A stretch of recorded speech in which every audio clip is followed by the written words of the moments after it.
I'm going to call this Has the Martial Arts Exacerbated Situation? Has the Martial Arts Exacerbated Violence? Part 2. Has the Martial Arts Caused Violence? Part 2.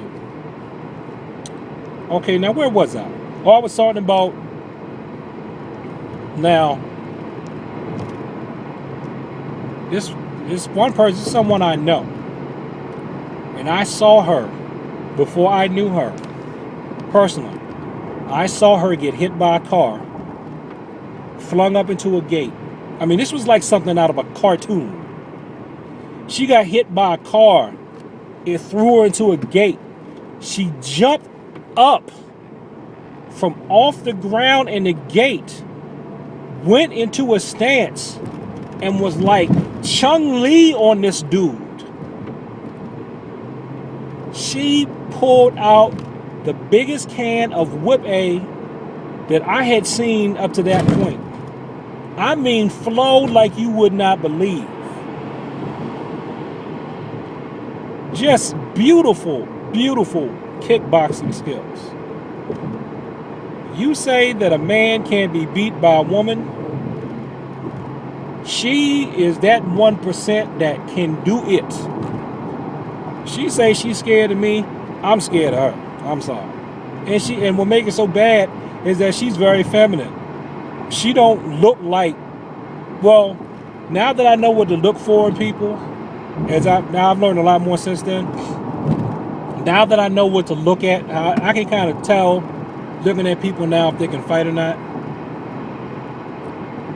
And I could tell by somebody who about that height with a really, really athletic like she is, even though she's not real muscular, but she's got a good like athletic balance on her body. I could tell that person, if they knew what to do, could hurt somebody. Now that I know what to look for in the way that people carry themselves, and it's like they don't have to say it. It's kind of like this unspoken, quiet kind of calm that people that can really, really handle themselves have. It is not a scary thing. It's really a noble thing, especially if they've been trained with a good center. It's like a focusedness that they have. But anyway, because I remember when I first became friends with her, I had a sense. It's kind of like Highlander. It's like, you ever do martial arts? No, did you? No. What was the way I phrased the question? Have you ever taken a class or something like that? No, she wasn't lying, but she did learn informally from her brother. And see, there are a lot of people that are like that. They may not have ever taken a quote-unquote class, and they don't have a quote-unquote belt, but they do know what they're doing. And another guy I know, well, he's pretty much Jeet Kune Do'd his way into his own unique thing, which is pretty cool. Like everything I had to study to get, he got through his own self-study and experimentation. He's probably just got a knack for it too, so like he's pretty much, I would call him just water style, because he draws a lot of his energy and stuff from running water, and he's figured out what things work for him and don't work for him, so he goes at it that way. So anyway, so some of these people that take a martial arts class and want to pick fights with people, right? It seems like they have a knack.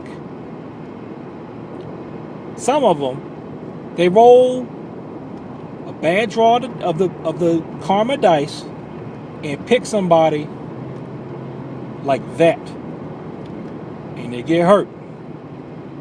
But what's worse, and there's lots of news articles on this, and you can research them. Some of these people, they're either professional fighters or they've competed a lot. They have gone out, gotten into fights, and they've hurt other people, even killed other people. Why? Because their martial arts training, either through a bad teacher or through their own wickedness, has caused them to be more violent. That's something we need to address as martial arts instructors, whether you part-time like I am or you a full-timer. It's something you should address. And how can you address it? This is how I address it. I don't do Eastern philosophy with my students. I don't do a lot of philosophy with my students at all. But every once in a while, I mention where I get my focus from in terms of martial arts and spirituality and morals and stuff. I draw from the Bible. Have I read Eastern philosophy? Sure have. Read a lot of it. I came to the conclusion that for me, ultimately, what works for me is the Bible. And, if I need a spiritual guru, that's what my pastor is for. So I ground myself that way. But you got to talk to your students. You got to coach your students. You got to talk to them. Find out where their head's at. And if you think somebody's some kind of weirdo, or someone that's got some kind of violent tendencies, unless it's a child that you think that you could possibly save and mold, if it's an adult, if they're over about 19 or 20, just don't train them. The military doesn't take people after a certain age because they don't think that they can change them. So if it's an adult in there, you think that adult's got a propensity for violence or might abuse what they're being taught,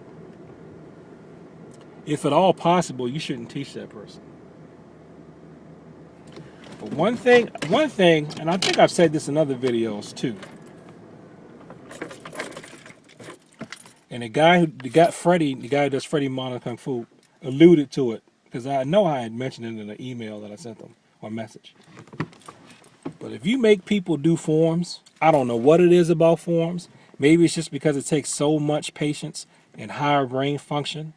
It takes a balance of higher brain function, and when you are trying to figure out the form, it engages you emotionally. Because if you have emotional problems, I don't know if you can really learn how to do forms, or if you're going to stick with it.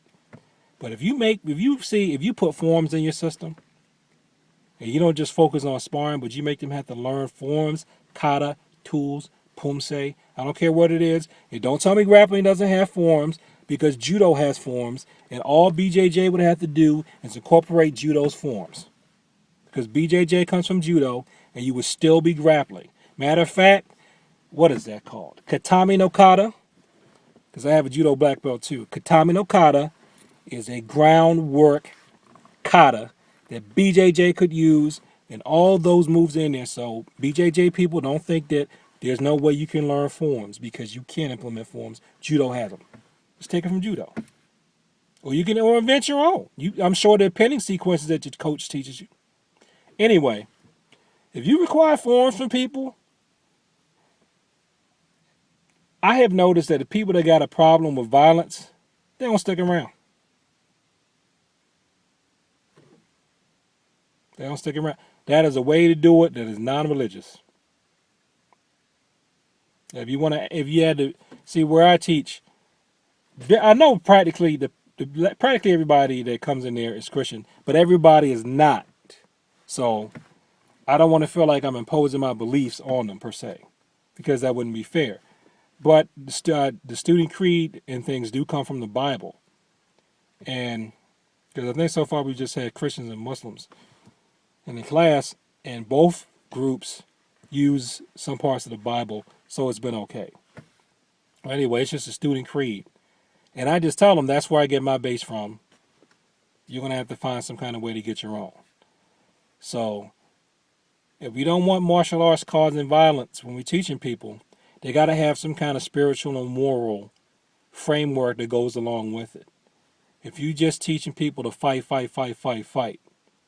and you don't care about the caliber of your fighters, or their character of your fighters, it's going to lead to more violence, more injuries, more deaths. And you know what happens a lot of times? These guys who are buck to pick a fight eventually create a situation where in the aftermath of it, it was too much for them to handle. And somebody gets hurt or worse.